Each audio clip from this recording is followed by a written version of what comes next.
going to take you guys along the way as we get kicked out. It's okay the whole time. You're like, it's okay. It'll work But out. they'll be walking us out by our hands, and then you'll be like, it's okay. Oh my gosh. Action. Hello, everybody. Welcome to the BeyondFace podcast. My name is Khadijah, and today I'm here with Scottlin Smith. I'm so excited I finally got on your calendar. Man. Oh my gosh. So actually, Diamond actually gave me your contact initially. Yes. And I had done an interview with her, which I haven't released her episode yet. She probably gonna be like, girl, don't release that thing. That thing was so old. But I think that there's an element about realness and stories that's timeless. So regardless whether it's been a year since I've been trying to get on your calendar or today, I feel like at the moment that we connect, it goes full circle. So absolutely. Thank you so much for being here. Thank you for interviewing me. So let's see, where can we start? I know when I was talking to Diamond, she was telling me, she's like, I know the perfect girl for your podcast. She's booked and busy. She runs this huge nonprofit. But before we jump into everything that you have going on, because I know we're going to talk about that. Because you know, we had a conversation the other day. I was like, girl, I'm going to need you to help me because the patience you have, I ain't got. Seriously. We're going to keep praying about it. We are. Lord help me. But tell us who you are. Summarize who you are as a person and where you come from and where you've been. Absolutely. So again, my name is Scottlin Smith. I am from Cartersville, Georgia. A lot of people, have you heard of Cartersville? I have. Good. I think I got my first car out of high school from there. Nice. Cartersville on the map. So yes, small town girl, first generational college graduate, youngest of 6, entrepreneur. I also work in advertising, but of course my baby and how we met is through my nonprofit called Love Travels Beyond Incorporated. Love Travels is a 501c3 nonprofit dedicated to spreading love and youth development. I love that. And so what actually drives you? Where did you get this idea to do a nonprofit? I think I've always had a compassionate heart. I'm an empath. I've always want to help people. Right. It took me a little while to come here because I seen a homeless guy. Let me buy him something to eat. I took him something to eat and he was like, no, I'm okay. I was like, okay, well, at least I did my part. But I grew up around service. My dad has a homeless shelter. My mom used to help women who were on alcohol and drugs get their children back as a drug addiction counselor. So it's always been in my blood. I've always been around it. We would pick people off the side of the road before it was like this whole scary thing. People would live Picking people up off the side of the road. Yes, people would live with us. It was both of my parents have servant hearts. The fear didn't really, it still don't hit me, honestly, but I'm working on that because I know it's a different day and age now. But I think it's in my blood, and I think my parents really instilled it into me and my siblings at a very young age. And I just kind of ran with it, and I can't remember not wanting to serve people. I can't remember not wanting to help people. I can't remember not giving somebody my last, honestly. I think that's beautiful. And I think now specifically, we're in times where people only care about themselves. People are so selfish. They're only looking to get something out of it. And to have a servant heart in this day, we'll get to that because I think we talked even the other day. I was like, girl, I don't know how you can sit here and just allow this, as far as when you were talking about your patience and everything with the stuff that you deal with, we'll get into that. But so what is the craziest thing that you've seen? Because I know that you probably saw crazy things your parents bringing in people from the streets into your home. When I say crazy, where was the biggest opportunity then? And then what do you think the biggest opportunity is now? I think the biggest opportunity then would be small things like us going out into the woods and feeding the homeless. My dad has relationships with all of the homeless people in town. And even if he don't, they feel like they know him because all of the other homeless people know him. Wow. They have a relationship with him.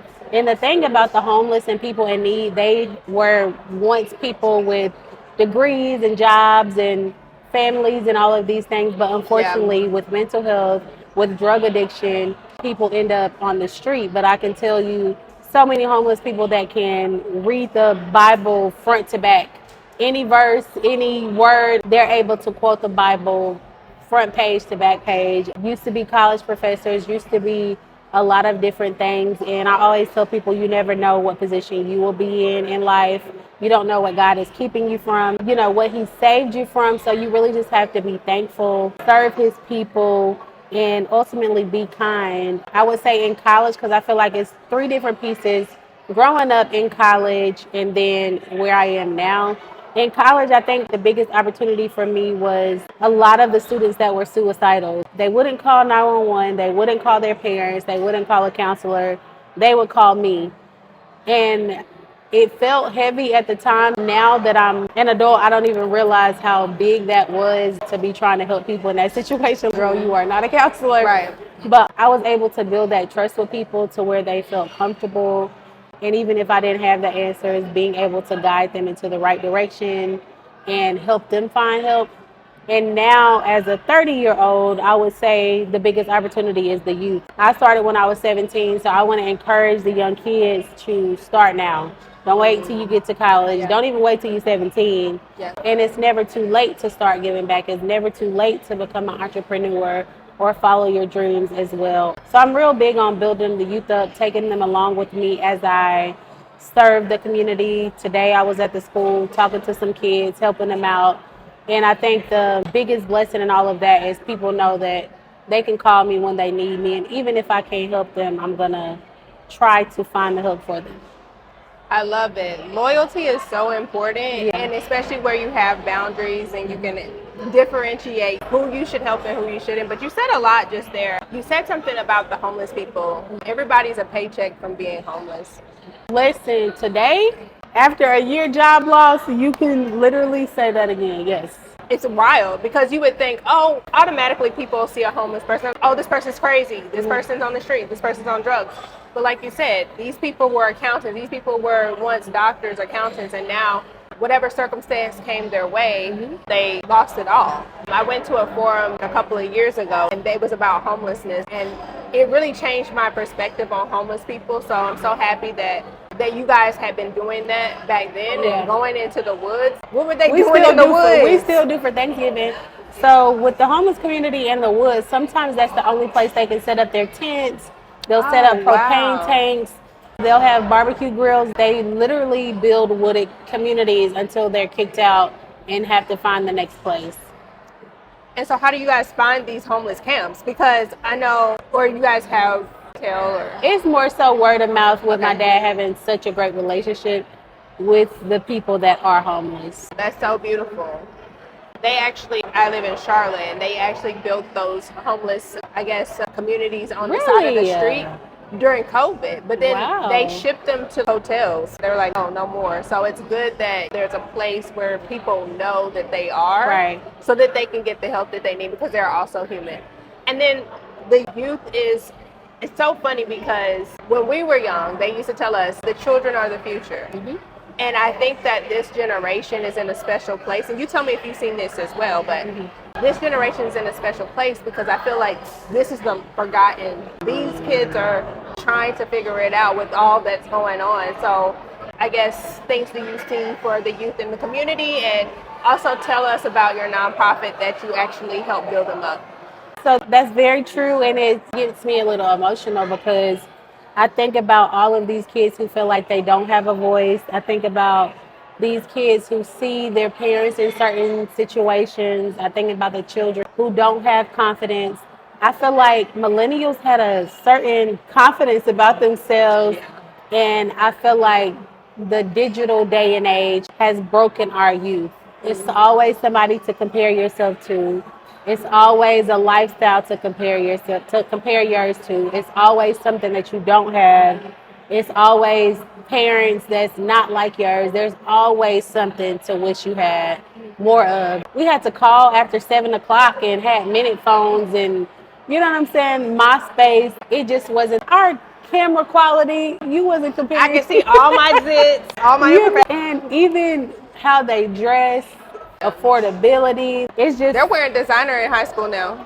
It's just totally different. Even prom dresses. When I see the kids going prom, that looks like a wedding dress. Good for you, but I feel like it puts a lot of pressure on the other kids who can't afford it. And just that comparison is the thief of joy, and they got it bad. Not that we don't as adults, but I just feel like they grew up in it. You know what I'm saying? I see how I feel as an adult that's mature, and just getting a piece of it and having to limit myself from social media and having to remind myself that it's really no life that's greater than yours, and you have to do the best you can with what you have. But understanding that as an adult and understanding that as a child, because imagine how long it took to achieve that maturity. Right. And then they are just in the beginning. They're not even, so that is very damaging, and it is upsetting to even think about, to put yourself in their shoes, which is why I really enjoy volunteering for your event. And I'm going to tell you, I think I told you this the other day, but there was one girl who, I'm going to let you tell about it, and then I have to tell my personal experience. Okay. Go ahead, tell about it. So with my nonprofit Love Travels, we do a variety of events. I've done so many events, I couldn't even name all of them if I'm being honest, but one of our largest events that'll be 10 years old this year is our Bells of the Ball program. We give out free prom dresses to young girls in need. We have about 500 girls register each year. And this is a special event. It's not just about dresses. You think, oh, y'all giving girls dresses. Some of them used, some of them new. But it is a beautiful experience. The whole room stands still. The community comes together to love on these girls, to give them words that they may not be hearing at home, to give them confidence that they may not have had, and to just pause the world for a day. There's always going to be problems. There's always going to be negativity. There's always going to be something. But I feel like I'm an environment changer. When I step in a room, I want the environment to shift in a positive direction. And any event that I have, the expectation is the same for my volunteers. And I have a whole spill over that. But a girl gets a dress, she walks the red carpet, the whole room screams and shouts. Some of the girls have been molested. Some of the girls come from broken homes. Some of the girls are by themselves working to try to get through school. So many different things. Some of them are single parents. But we don't care about their circumstances. We care about how we can help them, how we can pour into them, and how we can ensure that they become our future leaders. Number one, the setup, y'all. When I say hundreds and thousands of dresses, I don't know, how many dresses were there? The last time we counted, which was a few years ago, it was probably 2,000 dresses.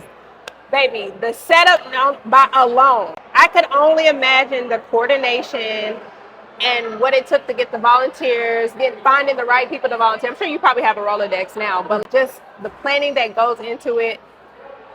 Thank you.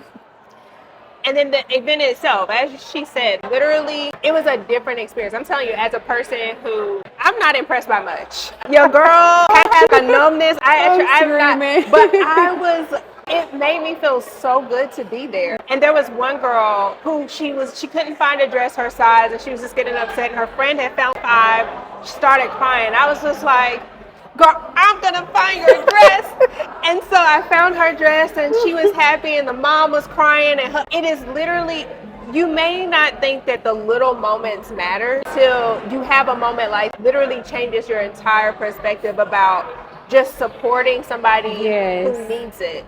And they may not even look like they need it, but you just never know what that moment will do. How do you feel like after it's all done? Because I know it's like overwhelming, you're probably tired. Coming out of an event like that, I don't even know how to explain it, but my cup is empty and full at the same time.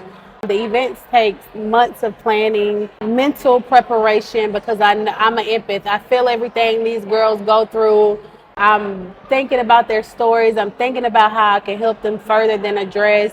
So I feel all of that, and I have to isolate for a little while after the event so I can fill my cup back up, so I can reconnect with guys, so I can see which ways I can maneuver to be able to help further. But I don't even think I made it home after the event last year. I got a hotel by the venue because I was just like, I can't go any longer. But if you're not giving it all you got, then what are you doing? Everybody snap your fingers on 3. Snap it. And what I feel like what gives me the chills when you speak, and also when I heard when we did our briefing the other day, is your commitment to service, your commitment to giving, your commitment to get bigger and better. Where do you think that comes from? I've always been ambitious as a kid, and I feel like as adults, when we go through life circumstances, the dreamer in us goes away. It dies a little bit. We have people that are negative and tell us we can't do something, or you can't do that, or why would you be doing that? And I just never let that part of me die. I'm always dreaming about something. I'm always thinking about another event. I'm always thinking about how I can make my life better, how I can get better, how I can better my community. I never let people doubt of themselves affect me. Do you think that you're a perfectionist? Because I feel like a lot of people who strive for greatness have a either it's extreme perfectionist. Look, not she. That might be me. Look, you talk about me. So how do you balance that? Because a lot of people, and what we know is type A people, when you're running stuff, when you're running your business, you're running your nonprofit, people can look at that as, okay, she's just doing too much. I don't want to work with her. How do you find the right balance? Because you have to have people on your team. There's no way that you can continuously do these large scale events year after year by yourself. Right. So what's your secret sauce? Because baby, tell us type A people. I feel like I'm very considerate. So I consider everybody. I consider how, if I said something wrong, I didn't mean it like that. I'm okay with correcting myself, and I always judge myself much harshly than other people judge me, because I know when it comes to leadership, you can pull the passion away from somebody when it comes to being a poor leader. And I know how it feels to can you run that back? Can you say that one more time? You can take people's passion away by being a poor leader. Absolutely. And I've experienced that. You know what I'm saying? So I always want to overly correct myself, which I've had to pray on because I do it a little too much. And then as a leader, that becomes a problem. So I've definitely had to find a balance, but I feel like if God gave me a vision, I want to do it to the best of my ability. I'm not doing anything that I feel God put on my heart. I'm not stutter stepping. I'm not leaving a dollar behind when it comes to doing the work that I feel like God has put on my heart to do. So I'm okay with the people that have to walk away. I'm okay with the people who don't understand my heart and my work ethic, because that's between them and God. The people that are aligned with purpose, the people who know what it means to have a reason to be here and people to help, then they get it. They get why I want to stay up and work all night. They get why I want to have set up days and all of the stuff. A lot of people just want to show up for the event, which we need those people too. But when it comes to a leadership board, those people got to be on one accord. And I'm thankful for the people that I've had over the years to really help me make an impact and be my circle of trust. And they've seen me cry, they've seen me scream, they've saw me ask God how, when, where. And you also have to have a safe space as a leader, because a lot of people expect you to be perfect. A lot of people expect for you to do everything the right way the first time. That's not the reality. A leader just never gives up. It's not that they get it right the first, second, or third time. I love that. And a lot of times, like you said, whenever we ask God why, and then you have to remind yourself, I'm called. That's the only thing that brings me back. Literally. Because I'm like, I'm jumping off the ledge, Lord. I'm done. And then he's like, you're called. Right. And I think that I love surrounding, especially kingdom women who understand that and who can share in that type of space. I think that that's so important to have. Having your tribe, having the people that really understand the calling on your life and want to help see you through and support that. So, because half of the battle sometimes is trying to get people who don't understand purpose to get it. I spent so much effort and energy trying to explain to people the importance, the planting the seeds. We might not see the harvest now. We may never see the harvest, but we planting the seeds. And when you spend so much time just trying to explain that to the wrong people, you waste a lot of time and you're not being a good steward of your time. And then two, accepting when it's time to separate and walk away. Girl, because go ahead. You look like you want to say something about that's been my season for the last year. We talked about on the previous call, it's been a season of separation. It's been a season of me and God. It's been a season of figuring out who I am. I started this at 17 years old, and I was forced to be a leader. I was forced to know all the answers. I was forced to find all the resources. I was called. But when you're called, you just have to jump into it. You're going to get it done or it's not going to get done. So I had to take this season to just relearn me as a woman.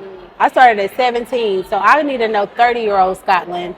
I need to know the people that God wants in my life to continue this mission, to get me where I need to be, because like you said, when you're in a certain position, you need those people around Yeah. you that's going to pray for you when you need prayer, that's going to hold your hand when you cry, all of the things, because a lot of people forget about the helper needs help. And I had to just pray to God this season. I went through a year job loss. I lost my job a year before a major surgery. But God, and I had a Black Excellence events the next week, 180 plus professionals and business leaders and everything. And I had to show up and I had to smile and I had to still do the work. So I had to think about what it was that God was trying to get me to see. Sometimes we're so busy, we get caught up in the motion of things, and we don't hear Him properly and we don't hear Him clearly. Yes. So I took this whole year just to cleanse and slow down. I changed my phone number. I'm sorry, y'all, to the people, but I had to change my phone number. I had to find peace, because you don't want to wear yourself down to help other people. You shouldn't be the sacrifice. He's already sacrificed himself. So I had to learn that they got a savior. You're not it. Them his children. And if he used you as a vessel to help them, then absolutely do what you can. But sometimes we get in the way of other people's lessons because we're trying to save and protect from what God is trying to show them. Wow. You just said so much. Let's take it back. Let's slow down. Let's build it back up. Because you just said you were a year of job loss. You lost your job for an entire year. Was it that you weren't trying to find another job, or you just wasn't? No, I was absolutely trying to find another job. My family, a lot of people didn't even know till 6 months into my job loss that I didn't have a job. Because I'm like, I can just get another job, it's fine. But the job market last year was absolutely horrible. So I kept applying. I think at one point I had got a job at Steve Madden. Met some amazing people there. I got some mentees under me now from that temporary situation. But I got a day notice for a layoff May 3rd. My surgery was soon after that for my thyroid, and my event was soon before the surgery. And I don't know how I made it. I don't know if I fully processed it 100%, but God made a way. I'm thriving. I'm doing a lot better now. And He kept me during that season. When it happened, did you feel that God was taking you to a new season, or how did you process it at the time? Because it's easy to look back and be like, oh, that was, but going through. I don't know, because I've always, before my season of everything I just went through, I just felt like God was like, you're going to have to, you got to step it up. You've been at this level for a long time and you got to elevate. I didn't understand that He was about to do all of that to get me where He wanted me to be. I might got to go through a few bumps and, girl, He didn't tell me all that, or I would have been like, no, I'm fine. Actually, I'm good. But I trusted God during the whole entire process. I got rebaptized in the midst of the struggle. I never lost faith. It was a lot of hopeless nights and tears and stuff like that, but that mustard seed faith, it took me a long way. And did it happen for you overnight, the mustard seed faith, or was there an event or something that happened where you're like 110%, I have to stand with this? What was it like? Not really. I feel like I grew up in the church, so I've always had to have it, because I used to tell my ex-boyfriend all the time, if I don't figure it out, I don't have nobody to lean on. I'm not playing A, B, C, D, E, F, all of those things. So no, I've always had faith. I've always tried to figure it out. I've always trusted in the Lord, and this season wasn't any different, and I know He's going to reward me for that. I still encourage people. I still went to serve on E. I still gave people my last dollar. I still fed people when I didn't have anything to eat, and I was obedient during that season no matter how hard it got. And I didn't wait till He blessed me to rededicate my life. I didn't wait till things got better. I wanted to do it right in the midst, so He know that I know that it's all Him. You are so silly. Because I feel it. Because I'm like, girl, you better. I can't yell because I got the microphone on. But if I didn't have the microphone on, I would just yell. You are That silly. is it. Honestly, that is so it. And it's really hard Anyways, I'll skip over that piece. But the word obedience has been one of those words, maybe for the last 2 to 3 years, that's been within my personal Bible study. Yeah. What does that word mean to you? It's hard because I just feel like as adults, as a 30-year-old, it's so easy to get caught up in just the world and worldly things, but you got to come back to that obedience no matter how you feel. One time my pastor was like, the Lord knew you was going to do what you was going to do before you did it. Yep. But you got to create new habits. You got to create new circles. You have to really recreate yourself and just keep trying. Yeah. A lot of people think they have to be perfect when they want to dedicate their life to Christ. They think they got to X, Y, and Z. But God He just wants your yes. He know you're not going to be perfect. But Jesus died on the cross for your sins. He knew you wasn't going to be perfect. Right. So He just wants your yes. Don't feel like you have to be perfect for God to use you. And I have to try every day to be obedient. It's a forever task, and I want to make Him proud. I want to align with Him, and I have to reset daily and ask for forgiveness and just keep trying. I love that. That's so good. So with the youth, right? You have Bells of the Ball. When is it around every year? Second weekend in March. And this upcoming March will be what? Year 10. This is a birthday. Year 10, so we're going to have a good time. Yes. What are you planning to bring different to the table for this one? I just want to make it more of a huge community experience event. We isolated ourselves out of protection for the girls and their comfortability. But I want to bring in a segment to where the community can rally around and celebrate, and we just not provide our scholarship, but see how many businesses can provide a scholarship. See how many people will donate certain gift cards so they can eat after prom, and so many other things. Internships. What businesses can give out internships? So I want to make it a huge community thing to where we go beyond the dress this year. I love that. So if you guys have businesses out there, y'all need to hit up a girl, because please. She is doing it, and doing it by force, taking over the territory, and by faith and force. Yes. Force of faith. Don't forget that faith, girl. Force of faith. That force is just the obedience. Yes. Boom. Yes. Which is awesome. And so I guess you just started a new job, and you told me that you were getting your master's degree. How are you doing all of this stuff? Well, this season I have slowed down a little bit. So even with my master's, I'm only taking one class. I want to get acclimated with my job, and I want to, again, be a good steward of my time, and I want to be realistic with my goals. I don't want to rush it because other people are getting their masters, or you got to go at your own pace, and you got to be realistic with your time and what you have going on. But I've been so busy my whole life, this doesn't seem that bad, but that's not good. But I'm just one day at a time, one step at a time. I love that. And I think that's the hardest thing for me when I think to how busy I am. Maybe I be complaining. I be over here, oh my gosh, I don't know how to manage things, because as things keep coming, I'm getting new ideas, fresh perspective, then I pivot, then I'm over here. And I'm sure as a business owner, you can better streamline your efforts a lot better than to just be some crazy mind person who's thinking about all of these different opportunities. But as it pertains to creating those boundaries of how you accept new ideas, or how you accept new work ventures, or accept new connections or relationships, how do you vet those? Well, I learned at a young age that when you become a community leader, people want to be attached to you. I didn't realize it at first. My big sister mentioned it a few times. Oh, she just overprotective. But now I'm like, so those people wanted to get close to me for certain personal reasons, and whatever the case may be.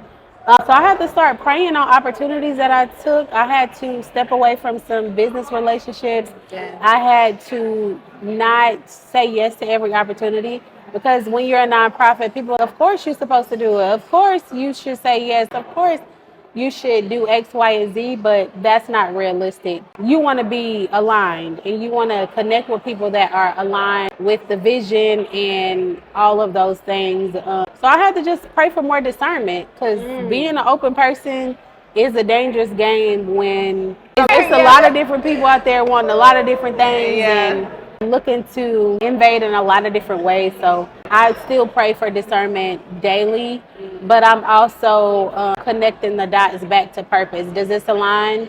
How is this helping the mission? How can I help them, and how can we equally help each other? But you just got to be really careful because people are not, it's just a lot of different people out here. I'm going to keep it at that. I almost said something. I'm just not. I'll save it for after. But no, I definitely think that that's important. And I think that this is what I said to you the other day. I love how grounded you are. Mm-hmm. Have you always been this grounded? No, absolutely not. Tell us how you got there, because I think it's so, especially now, like what you said, there's so many people, so many opportunities out there. How do we help people understand how to be more grounded in purpose? Mm-hmm. What are the steps that they need to take to get there? So I don't know if I'm an expert on that just yet, but I will say, just from my experience, I was the youngest of 6. I was a mouthy little girl because I felt like I always had to defend myself. I always had to take up for myself. All my life I had to fight. But as I got older, I just realized some fights don't be worth it. At all. Some conversations don't be worth it. Some arguments don't be worth it. And you don't want to allow people to change your posture. You don't want to allow people to change your heart. You don't want to block your blessing by matching energy. That's the word for the words everybody uses, matching energy. I'm going to treat them how they treat me. I'm going to do them how they do me.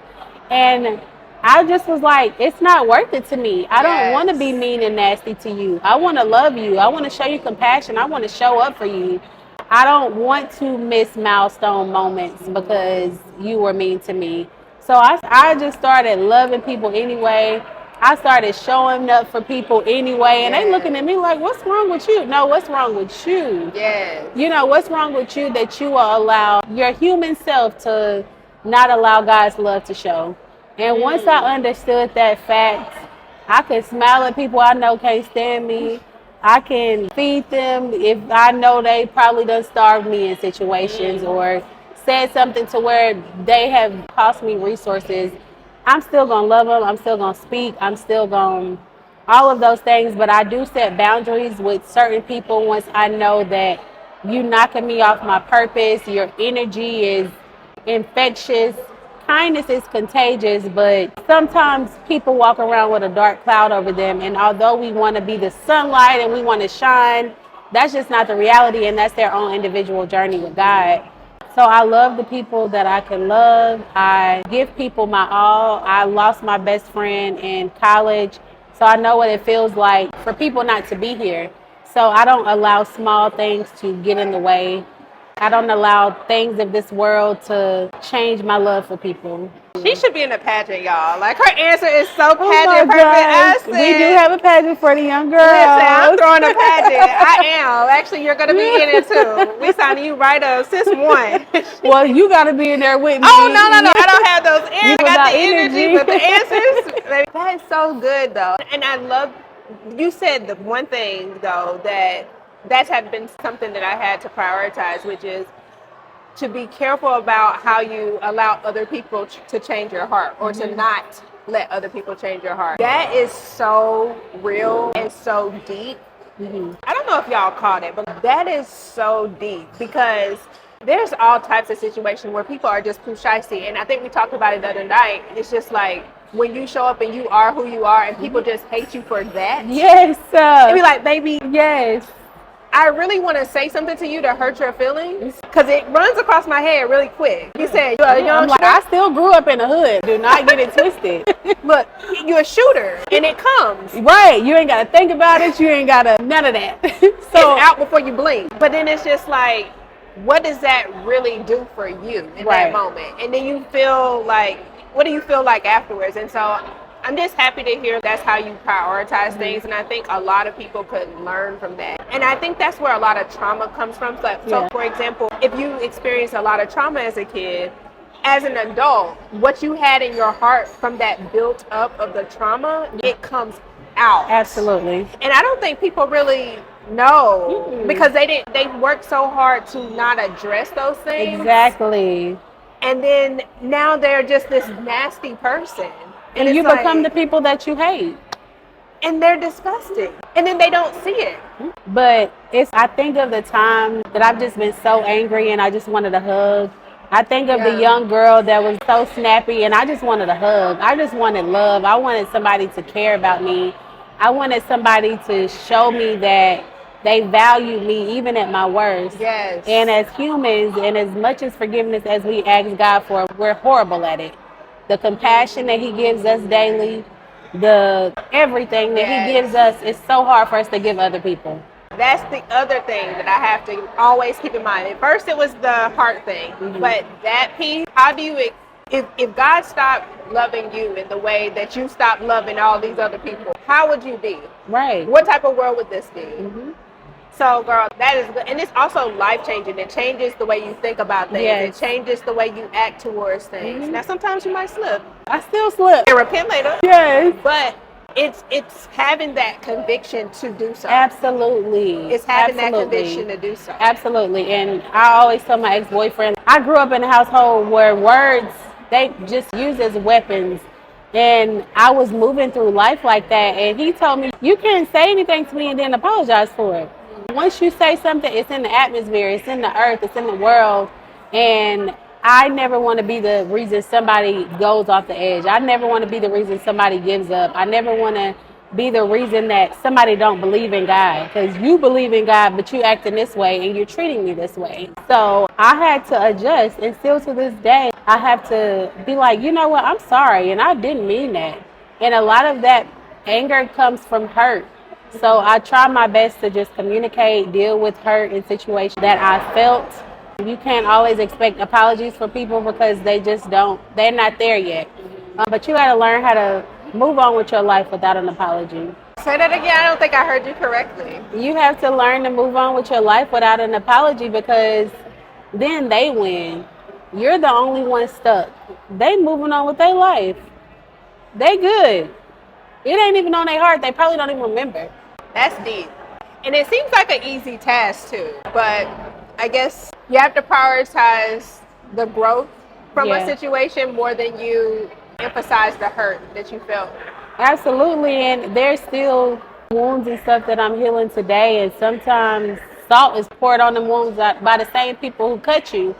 But I just got to revert back to the word. I have to talk to God about it, because anything that I've lacked, He's been a gap filler for. Yes. Anybody that I felt like wasn't there for me, He's filled that gap. Anything I've needed, when your mama can't be there, when your daddy can't be there, when your siblings can't, He's been a gap filler. And I appreciate that so much, and I'm so grateful for that I can't dwell on who couldn't, where, and why. That's good. You are so No, that's good. That's so good. And I just think that that's really needed now in the world that we're living in. So I think that that's fantastic. So what's next for you? Hopped over here. We talked a little bit about this. We talked about your leadership. We talked about your community. What is next for Scottlin? So I'm in an era of, if you give a man a fish, you feed him for a day. If you teach a man to fish, you feed him for a lifetime. So I want to keep doing back to school drives and all of the things, but I also want to give my community skills. I want to give them financial literacy and things that will benefit generations of people and not just temporary relief. Yes. Although we all have to do that temporary stuff sometimes because people just find themselves in difficult situations.